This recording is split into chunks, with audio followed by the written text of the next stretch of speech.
Good morning बच्चों। तो आज के इस लेक्चर क्लास में हम लोग अपने अगली सीरीज को देखेंगे, जिसमें हम लाइट के यानी कि प्रकाश के परावर्तन और अपवर्तन चैप्टर के कुछ और एमसीक्यूज को जो प्रीवियस ईयर बोर्ड एग्जाम्स में पूछे गए हैं उनको देखेंगे। तो आइए देखते हैं आज का पहला प्रश्न। गोलीय दर्पण के परावर्तक तल के व्यास को क्या कहते हैं? देखिए आपके सामने चार ऑप्शन है। प्रश्न फिर से पढ़िएगा। गोलीय दर्पण के परावर्तक तल के व्यास को कहा जाता है, तो क्या कहा जाता है? कहा जाता है उसे द्वारक, यानी ऑप्शन डी करेक्ट है। क्वेश्चन नंबर 2 में आते हैं। वाहनों में पश्च दृश्य दर्पण के रूप में प्रयुक्त किया जाता है। इसका मतलब होता है पीछे से आ रही गाड़ियों को देखने के लिए वाहनों में किस दर्पण का इस्तेमाल होता है? तो हम सबको पता है उत्तल दर्पण, यानी बी ऑप्शन करेक्ट हो जाएगा। क्वेश्चन नंबर 3 देखते हैं। वस्तु का आभासी और बराबर आकार का प्रतिबिंब बनाता है। तो कौन सा ऐसा दर्पण है जो वस्तु का आभासी प्रतिबिंब बनाता है लेकिन उसका आकार वस्तु के बराबर होता है? तो हम जानते हैं वो कौन सा दर्पण है, वो है समतल दर्पण। तो इस तरह से हमारा ऑप्शन नंबर सी करेक्ट हो जाएगा। अब हम आते हैं क्वेश्चन नंबर 4। देखिए आपके सामने स्क्रीन पर आ गया है। उत्तल दर्पण द्वारा वस्तु का प्रतिबिंब बनता है सदैव। उत्तल दर्पण की बात हो रही, वही दर्पण जो पश्च दृश्य दर्पण भी बताया गया। कैसा प्रतिबिंब बनाता है? आभासी बनाता है, सीधा बनाता है और वस्तु से छोटा बनाता है। तो आपका ऑप्शन नंबर सी करेक्ट हो जाएगा 4 में। अब देखते हैं क्वेश्चन नंबर 5।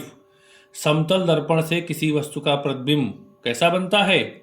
आभासी बनता है, यानी बी ऑप्शन करेक्ट हो जाएगा। क्वेश्चन नंबर 6, जो कि 2019 के बोर्ड एग्जाम का पूछा गया प्रश्न है। गोलीय दर्पण की वक्रता त्रिज्या तथा फोकस दूरी में क्या संबंध होता है? तो हम लोग ये सब जान चुके हैं। फॉर्मूला क्या है? F=R/2, यानी कि बी ऑप्शन करेक्ट हो जाएगा। क्वेश्चन नंबर 7 को देखते हैं। लिखा हुआ है कि एक उत्तल दर्पण की फोकस दूरी 20 सेंटीमीटर है, इसकी वक्रता त्रिज्या कितनी होगी? वही जस्ट ऊपर वाला जो फॉर्मूला है वो लग जाएगा। फोकस दूरी एफ गिवन है 20 सेंटीमीटर, वक्रता त्रिज्या यानी आर निकालना है तो 2 से मल्टीप्लाई कर देंगे। 20 को 2 से मल्टीप्लाई करेंगे 40 सेंटीमीटर। ऑप्शन नंबर आपका डी जो है वो करेक्ट हो जाएगा। क्वेश्चन नंबर 8 पर आते हैं। दो माध्यमों के सीमा पृष्ठ पर एक प्रकाश किरण लंबवत आपतित होती है, तो अपवर्तन कोण कितना होगा? इस क्वेश्चन को हम लोग पहले की सीरीज में भी देख चुके हैं। जब भी वो प्रकाश किरण सीमा पृष्ठ पर लंबवत आपतित होती है तो उस केस में आपतन कोण यानी एंगल ऑफ इंसिडेंस आई की वैल्यू भी 0 होती है। तो इसलिए एंगल ऑफ रिफ्रैक्शन यानी आर की वैल्यू भी 0 हो जाएगी। ऑप्शन नंबर ए करेक्ट हो जाएगा। 9वां क्वेश्चन देखते हैं। 9th क्वेश्चन है आपके सामने। समतल दर्पण के सामने एक वस्तु दर्पण से 10 सेंटीमीटर की दूरी पर रखी गई है। दर्पण से प्रतिबिंब की दूरी होगी, यानी एक वस्तु समतल दर्पण के सामने कितनी दूर रखी गई? 10 सेंटीमीटर पे। तो पूछ रहा है सवाल कि प्रतिबिंब कितनी दूरी पर बनेगा? तो हम जानते हैं कि समतल दर्पण में जितनी दूरी पर वस्तु रखोगे उतनी दूरी पर ही प्रतिबिंब प्राप्त होता है। तो प्रतिबिंब की दूरी भी हो जाएगी 10 सेंटीमीटर। ऑप्शन नंबर बी जो है वो आपका करेक्ट हो जाएगा। अब देखिए आपके सामने क्वेश्चन आ चुका है। क्वेश्चन नंबर ये 10 है, इसे मैं थोड़ा सा जूम कर देता हूं। किसी अवतल दर्पण द्वारा आभासी सीधा तथा आवर्धित प्रतिबिंब बनता है, वस्तु की स्थिति क्या होगी? यानी अवतल दर्पण की बात हो रही, प्रतिबिंब कैसा बन रहा है? आभासी बन रहा। सिर्फ एक ही केस में बनता है, जब वस्तु कहाँ होती है? ध्रुव और फोकस के बीच में, यानी ऑप्शन ए करेक्ट हो जाएगा। क्वेश्चन नंबर 11 में आ जाते हैं। एक लेंस से 0.2 मीटर दूर रखी वस्तु के आभासी प्रतिबिंब का आवर्धन 0.5 है, यह लेंस होगा। तो हम लोग जानते हैं ये क्वेश्चन हमने पहले की सीरीज में भी देखा हुआ है, वहाँ इसका सल्यूशन वीडियो आपको अवेलेबल है, जैसे मैंने इसको सॉल्व किया था। तो वहीं से इसे आप लोग फिर से नोट कर लेंगे। इसका ऑप्शन बी करेक्ट है, 0.2 मीटर फोकस दूरी का अवतल लेंस। क्वेश्चन नंबर हम 12 पर आ जाते हैं। देखिए आपके सामने 12 है। यदि उत्तल लेंस के सामने वस्तु 2f दूरी पर रखी जाए तब इसका प्रतिबिंब कहाँ बनेगा? तो हमें पता है कि उत्तल लेंस के सामने जब वस्तु 2f दूरी पर रखते हैं तो उसका प्रतिबिंब भी 2f दूरी पर ही बनता है। तो ऑप्शन बी करेक्ट हो जाएगा। क्वेश्चन नंबर 13 में आ जाते हैं। अवतल लेंस द्वारा सदैव प्रतिबिंब बनते हैं। कैसे प्रतिबिंब बनते हैं? ये सारे क्वेश्चन हम लोग देख चुके हैं पीछे, आभासी व छोटे। क्वेश्चन नंबर 14 को देखते हैं। 14 को आप देखिए। एक लेंस को पुस्तक के पृष्ठ पर रखकर थोड़ा ऊपर उठाने से अक्षर बड़े दिखाई देते हैं, तो पुस्तक लेंस से कितनी दूरी पर है, ये इसको पूछ रहा है। तो इसको बताया था कल मैंने कि जब हम छोटे अक्षरों को देखते हैं तो सबसे पहली बात तो हम उत्तल लेंस रखते हैं, और उत्तल लेंस में कौन सी स्थिति, जब वो प्रतिबिंब आभासी बनाता है, सीधा बनाता है और बड़ा बनाता है, तो ऐसी स्थिति में वस्तु कहाँ होती है, प्रकाशिक केंद्र व फोकस के बीच में, यानी ऑप्शन डी आपका करेक्ट हो जाएगा। क्वेश्चन नंबर 15 पे आते हैं हम लोग। किसी वस्तु का वस्तु से बड़ा आभासी प्रतिबिंब बन सकता है। देखिए ध्यान से समझिएगा क्वेश्चन को, वस्तु का वस्तु से बड़ा आभासी प्रतिबिंब कौन बनाएगा। पहला ऑप्शन देखिए क्या कह रहा है, उत्तल दर्पण नहीं बनाता है, छोटा बनाता है। तीसरा क्या कह रहा है, समतल दर्पण बड़ा नहीं बनाता है, बराबर का बनाता है। चौथा है डी ऑप्शन अवतल लेंस, ये भी बड़ा नहीं बनाता है, छोटा बनाता है। तो बचा कौन सा, बी ऑप्शन अवतल दर्पण। अवतल दर्पण में जब वस्तु को ध्रुव और फोकस के बीच में रखा जाता है तो हमें बड़ा और आभासी प्रतिबिंब प्राप्त होता है। तो ऑप्शन बी अवतल दर्पण द्वारा करेक्ट हो जाएगा। क्वेश्चन नंबर 16 पर आते हैं। एक उत्तल लेंस की क्षमता 2 डायोप्टर है, इसकी फोकस दूरी कितनी होगी, ये हमें निकालना है। देखिए चारों ऑप्शन जो फोकस दूरी के हैं वो सेंटीमीटर में गिवन है, तो सेंटीमीटर का फॉर्मूला इस्तेमाल करेंगे। P इक्वल टू 100/F, तो F इक्वल टू 100/P हो जाएगा। P की वैल्यू 2 है, तो 100/2 करेंगे, 50 सेंटीमीटर हमारा आंसर हो जाएगा। ये आपका जो प्रश्न है ये कई बार बोर्ड एग्जाम में पूछा गया है, तो बी ऑप्शन 50 सेंटीमीटर करेक्ट है। क्वेश्चन नंबर 17 पे आ जाते हैं। एक उत्तल लेंस की फोकस दूरी 20 सेंटीमीटर है, उसकी क्षमता कितनी होगी। फोकस दूरी देखिए 20 यानी F की वैल्यू 20 दिया है, P निकालना है, तो P इक्वल टू 100/F यानी 100/20। 100/20 करेंगे कितना आ जाएगा, 5 आ जाएगा। अब देखिए 5 के आपके पास दो ऑप्शन है, सी और डी, एक में +5 डायोप्टर, एक में -5 डायोप्टर। कौन सा करेक्ट होगा, उत्तल लेंस है तो पॉजिटिव करेक्ट होगा, यानी सी ऑप्शन +5 डायोप्टर करेक्ट हो जाएगा। क्वेश्चन नंबर 18 देख लेते हैं। यदि आई तथा आर क्रमशः आपतन कोण व अपवर्तन कोण हो तो संबंध n equal to sine i upon sine r को क्या कहते हैं। ये आपके प्रकाश के अपवर्तन का द्वितीय नियम है। n equal to sine i upon sine r इसे क्या कहते हैं, इसे स्नेल का नियम कहते हैं। तो ऑप्शन नंबर डी जो आपके सामने है वो करेक्ट हो जाएगा। क्वेश्चन नंबर हम लोग अपने 19 पर आ जाते हैं।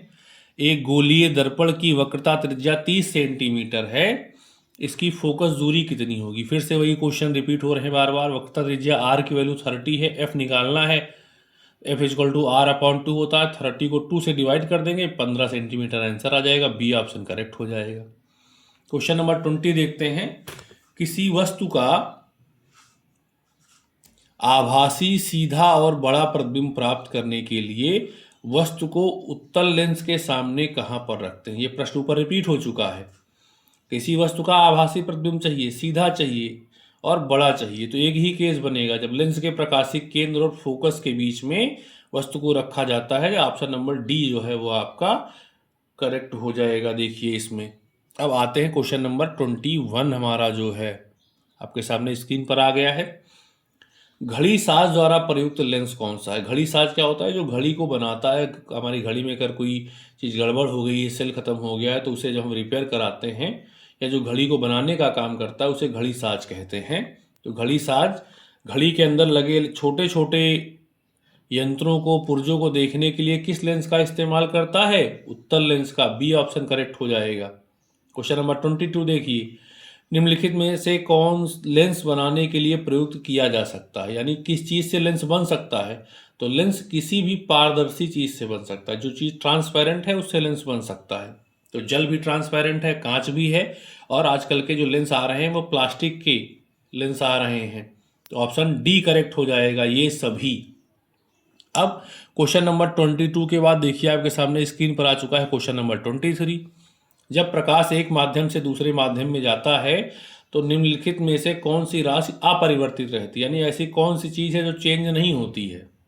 तो वो है आपका ऑप्शन नंबर सी, आवृत्ति। ये बहुत इंपॉर्टेंट क्वेश्चन है, कई बार 12th के बोर्ड एग्जाम में भी ये पूछा जाता है। तो जब प्रकाश एक माध्यम से दूसरे में जाएगा तो उसकी जो आवृत्ति है, जो उसकी फ्रिक्वेंसी है, वो चेंज नहीं होती है। क्वेश्चन नंबर 24 देखिए। कैमरे में प्रयुक्त किया जाता है, यानी कैमरे में कौन सा लेंस है।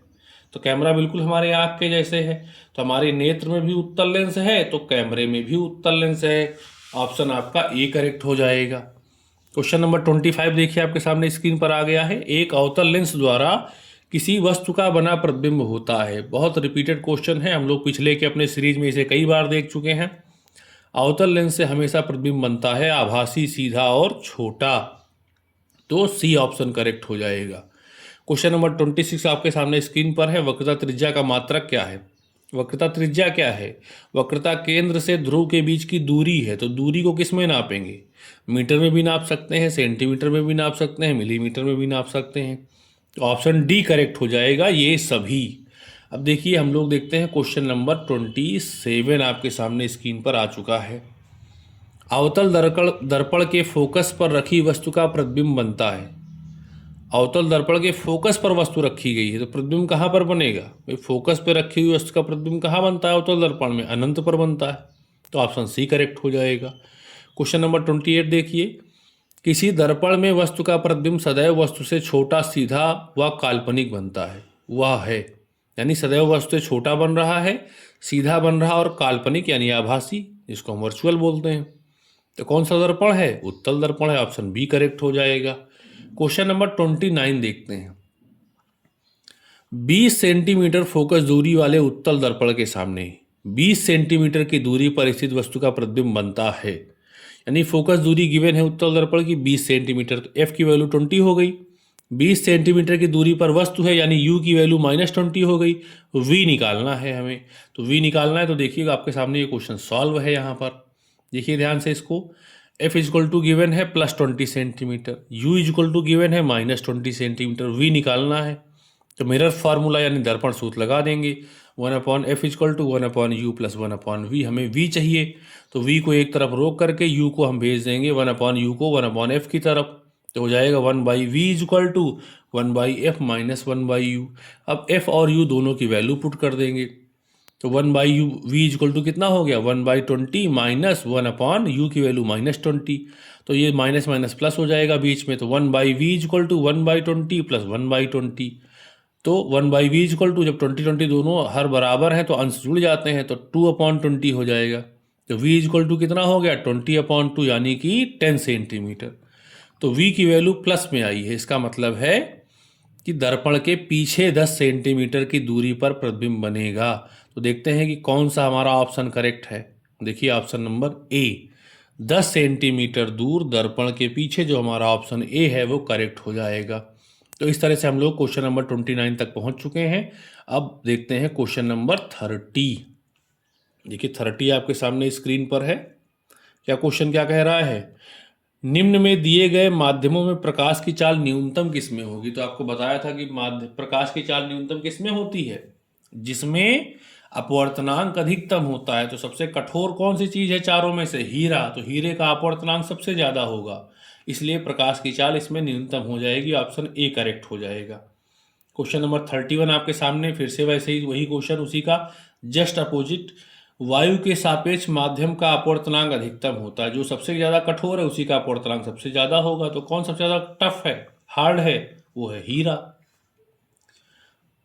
32 क्वेश्चन नंबर पे आ जाते हैं। एक पारदर्शी माध्यम से दूसरे पारदर्शी माध्यम में प्रवेश करने पर एक प्रकाश की किरण के लिए अपवर्तन कोण का मान आपतन कोण की तुलना में अधिक होता है।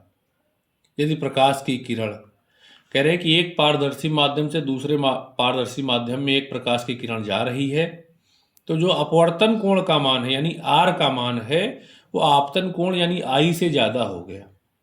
आर का मान आई से ज़्यादा होने का मतलब क्या है? कि प्रकाश की किरण अभिलंब से दूर हट रही है। और अभिलंब से दूर कब हटती है? जब सघन माध्यम से विरल माध्यम में जाती है। ऑप्शन नंबर ए आपका करेक्ट हो जाएगा कि जब प्रकाश की किरण सघन माध्यम से विरल माध्यम में जाएगी तो वो अभिलंब से दूर हट जाएगी, इसलिए अपवर्तन कोण का मान आपतन कोण से ज़्यादा हो जाएगा। अब आज का हमारा लास्ट क्वेश्चन देखिए आपके सामने ये स्क्रीन पर आ चुका है। मैं थोड़ा सा इसे छोटा कर देता हूं ताकि पूरा क्वेश्चन आपको दिख जाए। लिखा हुआ है चित्र में दर्शाए अनुसार, आपको देखिए पूरा क्वेश्चन दिख रहा होगा। चित्र में दर्शाए अनुसार कोई प्रकाश पुंज बॉक्स के फलक ए के छिद्रों से आपतित होकर फलक बी के छिद्रों से बाहर निकलता है। देखिए एक चौकोर बॉक्स बना हुआ है, उसमें एक तरफ 7 किरणें आ रही हैं, उसे इन्होंने फलक ए माना है, यानी पृष्ठ ए माना है। और जिधर से सारी किरणें एक साथ एक बिंदु से निकलती हुई दिखाई दे रही हैं, जिसमें 1 से लेकर 7 तक गिनती, एक ऊपर है 7 नीचे है, इस तरफ वाला ये फलक बी है, उधर वाला फलक ए है। तो उधर से प्रकाश की किरण घुसती है और इधर से निकलती है, लेकिन उधर जो प्रकाश किरणें जिधर ये प्रवेश कर रही थी ये सारी किरणें समांतर हैं, जबकि निकलने वाली किरणें क्या हैं, एक ही बिंदु से निकलती हुई दिख रही हैं। इसका मतलब इस चौकोर बॉक्स के अंदर ऐसी कोई चीज रखी थी जो उन समांतर आने वाली प्रकाश किरणों को एक बिंदु पर इकट्ठा कर रही है। तो ये काम कौन कर सकता है, ये काम करता है हमारा उत्तल लेंस, इसीलिए इसे अभिसारी लेंस कहते हैं। जब मुख्य अक्ष के समांतर आने वाली प्रकाश किरणें उत्तल लेंस पर आपतित होती हैं तो उत्तल लेंस उन्हें फोकस की ओर मोड़ देता है और फोकस से होकर के वे फिर से आगे निकल जाती हैं। तो इस प्रकार से हमारा ऑप्शन नंबर डी जो है वो करेक्ट हो जाएगा, जो कि है एक उत्तल लेंस। तो उम्मीद है कि आपको इन सारे प्रश्नों को देख करके बहुत मजा आया होगा। ये हमारा जो कक्षा 10 के फिजिक्स के फर्स्ट चैप्टर का प्रकाश का परावर्तन एवं अपवर्तन के हम लोग प्रैक्टिस क्वेश्चंस को सॉल्व कर रहे हैं। वो क्वेश्चन जो बोर्ड एग्जाम में बहुत बार पूछे गए हैं, उसमें हमारी ये चौथी सीरीज थी। तो आज तक हम लोगों ने कुल मिलाकर के लगभग 110 क्वेश्चन सॉल्व कर लिए हैं। तो अगर आप इन 110 क्वेश्चंस को देख करके बोर्ड एग्जाम में एंटर करते हैं, अपीयर होते हैं, तो निश्चित तौर पर आपको इनमें से ही कोई ना कोई क्वेश्चन वहाँ मिल जाएगा और एग्ज़ाम को आप बहुत ईजिली टैकल कर पाएंगे और मैक्सिमम से मैक्सिमम मार्क्स गेन कर पाएंगे। इसी तरह मैं रोज़ लगातार आपके लिए, इसके बाद अगले चैप्टर का वीडियो आएगा, तो लगातार आप हमारे साथ जुड़े रहें। इन वीडियोज़ को देख करके अपनी तैयारी को और ज़्यादा मजबूत करते रहें, जिससे कि कोई भी डाउट आपके मन में ना रह जाए। तो मिलते हैं अगले वीडियो में। इस वीडियो में साथ जुड़ने के लिए आप सभी को बहुत बहुत धन्यवाद।